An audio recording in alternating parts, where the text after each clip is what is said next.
about. A lot of them have pet peeves around the shorter songs and how those songs are structured because it makes it harder for them to DJ. You don't have a proper intro to really be able to spin it in. And by the time you've mixed a song, you've got to mix it straight out. Like, is that a problem that you've been having? I would say when I started DJing like house music and stuff, I was like, no wonder the house music people like be far going. Because that kind of music is way more easy to DJ. It's easy. Underground music. I think, my first ever set, I was super nervous and then I played like this underground song, you know who Protect is? Some American underground guy. And the song's called Keisha. At the start of the song, it has like a slow part of the song, then the song goes in. So it have like a slow motion bit. And like, the way the songs are structured is like, when you're trying to mix the songs together, you can't blend anything. So like, you don't even know what to do. Like, and it's like the amount of key points you'd have to put in there, the amount of, you have to be so conscious. It's like, so that's why I don't really like, if people are DJing underground music and they're just playing the song back to back, then it doesn't really matter because it is hard. It is hard to actually mix those. And especially like because they're not necessarily like a lot of the delivery on the lyrics isn't clean, so you can't necessarily do wordplay as much as you can with like some hip hop or R&B sets, things like that. So does it mean you have to think outside of the box, or does it also feel like you're limited creatively in terms of how you spin it? I think sometimes I can use it as like a challenge. So when I did Sighted, I was doing underground songs and I like practiced the set for a long time. And it was like, I was like mixing Len, mixing the Lanyi, and I was mixing it with like Southside Silhouette. I listen to a lot of American underground. I can't lie. Maybe because the UK underground feels too close to me. Maybe I want someone I can't reach. But anyways, I feel like it's probably like easier. What was the question again? Like, do you feel like you can still mix it? Do you feel like, okay, I just have to think outside the box if I'm trying to mix this? Or does it feel like, this is just kind of hard to mix and just limits you? I would say sometimes what I do is try and mix genres, which people say they shouldn't do. Like, or people say it's kind of harder to do because you don't want to mix up the vibe kind of thing. But, or you could do a loop, you could do like a loop and loop a word. Or sometimes I just probably just like try and find specific songs that will work. Like even if there's a particular song I want to play, but it's not really fitting in, I won't play that song. Kind of thing. If it just doesn't really work in the mix. Especially the thing was like, like, can you play this? That happened to me. Like people were like, play this song. And I was like, Can you play Cardi? Yeah. Like, play Veron by Destroy Lonely. And I'm like, well. Sure, I'll definitely somehow work that in when I'm like 50 BPMs off what you want me to play. That's literally, no one knows it. No one thinks, they don't think about this. They don't think, I can't play, I'm on, right now the BPM is like saying 50, 60. You want me to play one that's 130? Like that song's not coming on. I'm definitely going to jump. That's definitely going to work, guys. Like maybe like in 50 songs, I can fit it in. Somehow. But right now I can't fit it in. It's not going to work. It won't blend properly. Are people really pushy with that? I just say yes and ignore it. Because I don't have time for the back and forth. I'm DJing right now. Oh no, one of the biggest chronic problems is audiences have so many demands of DJs that don't understand how DJing works at all, right? And I think that's probably a big pet peeve for a lot of DJs.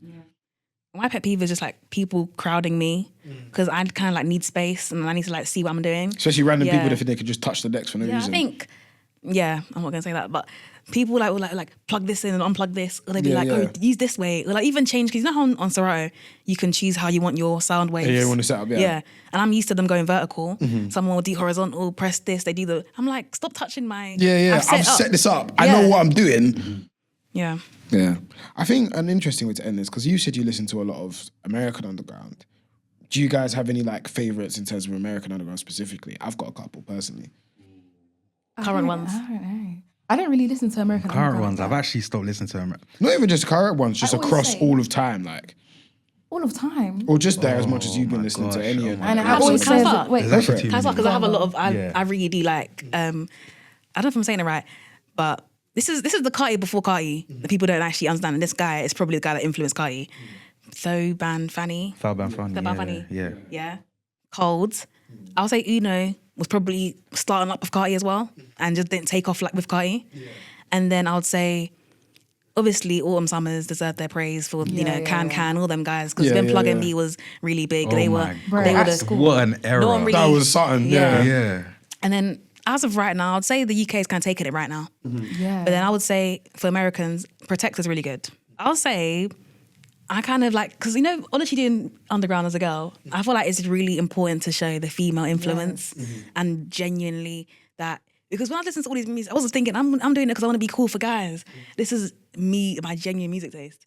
And then I would say shout out Biscuit, shout out Stella Atoms, shout out Queen Africa, shout out Hook, shout out BK the Reeler, shout out Clip, shout out what's her name? I mean, more on the hip hop side of things, but Armani Caesar. I got a playlist. I'm on it. Oh, Oh, yeah. Yeah. She's Do cool. you know about you? Who you? Honestly, underground. Griselda were on the hip hop side, but if we're talking about like this type of lane, I would say the Slay World guys like Can Summers, them and there, and Tanner as well, because Tanner, I feel like he's the most consistent one out of all of them. A lot of them have fallen to the wayside. Like I don't want to say his name because you never know, but like a lot of have fallen to the wayside, and all the people that came up in his class, like they've either gone or they're not as good as they used to be. It's funny because the two that made it alongside him that I do like are still running, and I liked them back then as well. I always like Young Phaser and Slum Sixes. I always thought them two were cold. Yeah, but I don't. Good to see they're still at it, man. Yeah, but I think Slum Sixes, he's not getting the recognition he deserves. I don't know why he doesn't. At all. He's cold as hell. That guy can rap his ass off. Okay. Mine, I would say Swapper. Okay. Swapper, what's his name? Pretty Fun. And there's this other guy, Teezus. There's one song that Teezus has and it's with someone else, and it was so hard. It was called like Bada Boom. But that song is so hard. And Swapper, mate, I think he's like my favorite US underground artist for real. I've always liked Slayer, and so it's good to see him getting this one. Slayer. He's doing business. Sosa Kama's cold. He's someone I overlap on. I really like Sosa Kama. Until Japan, I'm kind of like in half minds. Like there's some of his discography I really like, other of it doesn't quite stick. I feel that way about what's his name, Hard Rock. Hard Rock. Oh, Hard Rock was amazing. Yeah. Oh, that alright. one of one project. He's alright. One of one song. Oh. I don't know. It's like it's what it is. Yeah, it's like just no. I can't say that. Please. Censor. But I feel like the UK underground. The UK is just we have a bit more quality. We're kind of just sweeping it. We're kind of just And I feel sweeping like it. it's not just that. It's like we had the fun side, but we also have the side that's like, I don't know, like there's a lot of creative direction behind it, and it's this really means something. Yeah, you know? yeah. There's a lot of various different concepts. It's quite conceptually driven, a lot of the stuff we're doing. Yeah, and I think that's what the US is missing. That they lack. Oh God, I don't want to be hating on people. They ain't say nothing crazy. I don't want to say, but I feel like okay. I'll say what we do better. The UK. I think we have better rollouts. Number one. As you said, the projects are more, conceptually driven. I feel like you can tell where things are going, and everything's a bit more polished with us as well. Yeah. I think even then, because of our history and where a lot of underground rappers come from, as much as they may or may not admit this, they grew up listening to either road rap, drill, or grime, which means as a result, we just rap more. Yeah. Like we quite literally rap more. You have to rap like. I didn't even think about it like that. Like you have to, you have to have some type of lyrical ability, Yeah, like- even if that's not your lane or anything. It's not your But bag. I feel like that's what UK rap really is. You Like have when to have. That's what it was You based had to off be of. able to Yeah, strap you have to 32 spit. bar, like- You have to spit. Like there's no Literally. getting There's free no if way you can't around spit. it. And that's why when I hear, like, let me just say, like, there's a lot of people in the scene now that are like. They're artists in the scene, but they can't rap. Yeah, Or they call themselves a rapper at times, but they don't call themselves a rapper. And Yeah. They use it as a stepping stone. I think it's also one like you feel self-conscious about the fact that you're not that good at rapping. Exactly. But you want to be a rapper. Because if you didn't want to be a rapper, you would have never tried to rap. Exactly. That's all it is. Like, I don't know, man. It's just like not everybody is gonna be Kendrick Lamar when it comes to bars. Like sometimes you're Kanye West, where it's like everything around it, and then the bars are like the sprinkles on the cake. Yeah, he could strap a 16. Like, He could do a 16, but he wasn't. Nobody looked at him 4 bars. Yeah, he looked at him 4 bars. But he could still But do it. His lyrics like they're poignant, they're Exactly. relevant to the topic. Exactly. They add something here. Exactly. It's about making the best song you can, but I don't want to play your song if it's like this is the most low effort, like Yeah. Do you know what I mean? It's like I don't want to hear that. You just put vocals in to fill Yes. the space because Yeah. this is a rap song. I have to have some bars. But it's like, cool, you've got like a 16 bar and then you've ad-libbed the rest of the song. And I'm like, what are you doing? Me personally, There's 1 minute long as well. I'm like really critical of rappers, of like people that blow up and it's like, oh yeah, hear this guy. And I listen, I'm like, this guy's calling himself a rapper. but he can't rap. Yeah. And I'm listening to the song and I'm thinking, this bar is like something that I would have made in year 4. And I'm just listening to it. And everyone's like, oh my God, no way. This guy's the coldest rapper ever. Was I'm like, well, there's first no of all, way. You guys are considering this. This rap. is a 2-minute song and he raps for a total of 20 seconds. Mm-hmm. And you're calling him the hardest rapper, please. It's semi-rap, you know? And Like, people that like all the nostalgia bait, and it's like, you weren't even there in the time. Like, Yeah, like it's somebody will be like, 2010 and you were 5. So where's the connection? exactly Where's the connection in the music for you? Like for you Yeah. personally, I feel like a lot of people just make music to say, to I make make it and have music, that yeah. feeling of doing a show. Wow, I'm I'm so an artist, cool. yeah. But I feel like people like us, we love music because that's like in us. Yeah. Like right now, what I've always loved that's been consistent in my whole life is music.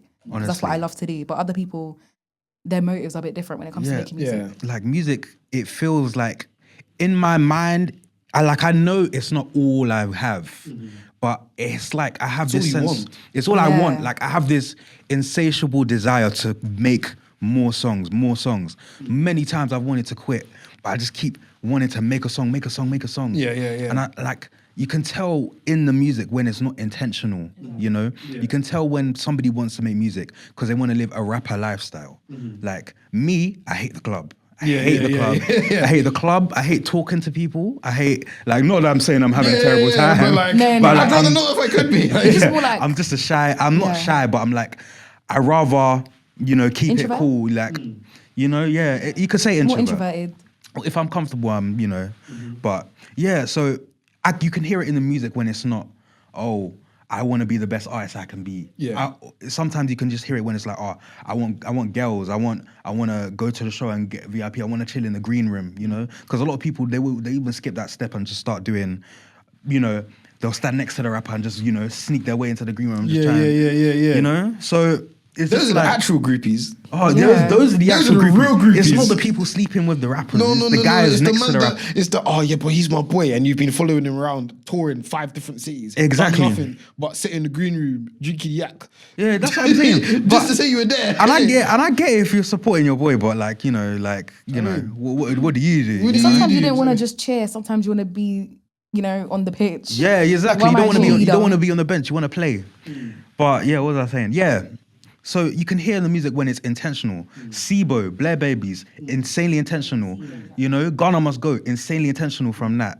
Like, you can hear it. Even if you're rapping about trapping, Yeah. System, He's sick that at it. music is insanely Oh, it's intentional. brilliant. And that guy's he's a when it comes to his flows and his delivery, Literally. Union Jack Boy is coming soon. Union Everyone Jack look Boy out for coming that soon, one. straight up. Because like you can hear it when it's intentional and that's what you love. Even if you're not like a nerd about it, like us, like we're nerds. Yeah. Like even if you don't present yourself that way, you can tell when the music is something that you love. It's not like you're doing things, you know, for the stuff around it, you know? So this has been Obara on the Break It Even podcast. Luchï, All I Know Is Pink, coming out very soon. In Bounce We Trust from C Suffer coming out very soon. Bounce Control from Lanyi coming out very soon. Everyone keep your eyes out, keep your ears peeled. Peace, we out.